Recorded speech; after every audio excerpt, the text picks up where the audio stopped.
ইরানের ছোড়া ক্ষেপণাস্ত্রের আঘাতে হাইফা সহ বিভিন্ন এলাকা এখন ছিন্ন ভিন্ন। ক্ষেপণাস্ত্রের আঘাতে কেঁপে ওঠে ইসরায়েলের মাটি। ইরানের রাষ্ট্রীয় সংবাদ মাধ্যমের তথ্য মতে হাইফাকে লক্ষ্য করে নতুন করে ক্ষেপণাস্ত্র হামলা চালিয়েছে তারা। এ হামলায় ক্ষতিগ্রস্ত হয়েছে ইসরায়েলের অন্যতম এই তেল শোধনাগার।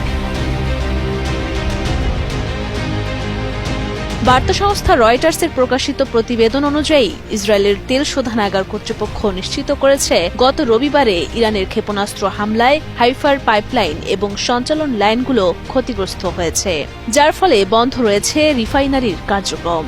তবে তারা বর্তমানে ক্ষতির পরিমাণ এবং এর সম্ভাব্য আর্থিক প্রভাবের বিষয়টি এখনো স্পষ্ট করে প্রকাশ করেনি। এই হামলায় হাইফার তেল শোধনাগার ছাড়াও রেহভোটের ওয়াইজম্যান ইনস্টিটিউট অব সায়েন্সের ক্যাম্পাসেও ক্ষয়ক্ষতি হয়েছে।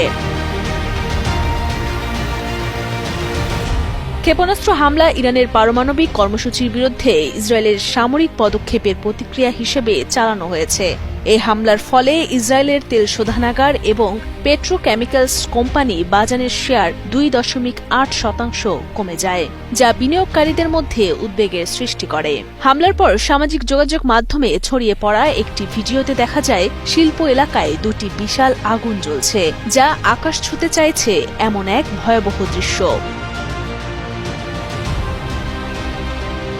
হাইফা উপসাগরের ওপর কর্তৃত্ব নিয়ে দাঁড়িয়ে থাকা এই শোধনাগারটি বছরের পর বছর ধরে ইসরায়েলের প্রতিপক্ষদের যেমন ইরানের প্রক্সি হিজবুল্লাহর হুমকির মুখে ছিল।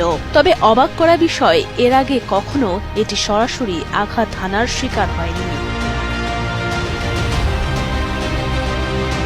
ইসরায়েলের পরিবেশবাদী কর্মীরা দীর্ঘদিন ধরে এই বাজান স্থাপনাটি সরিয়ে ফেলার দাবি জানিয়ে আসছেন। তাদের ভয়ের কারণ, কোনো ধরনের হামলার শিকার হলে এর মারাত্মক পরিণতি হতে পারে, যাতে হুমকির মুখে পড়তে হতে পারে হাইফা শহরটিকে।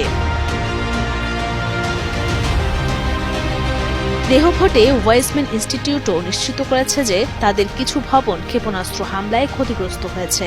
ক্যাম্পাসের একটি ভবনে ব্যাপক ক্ষয়ক্ষতি এবং হামলার কয়েক ঘণ্টা পরও আগুন জ্বলতে দেখা যায়।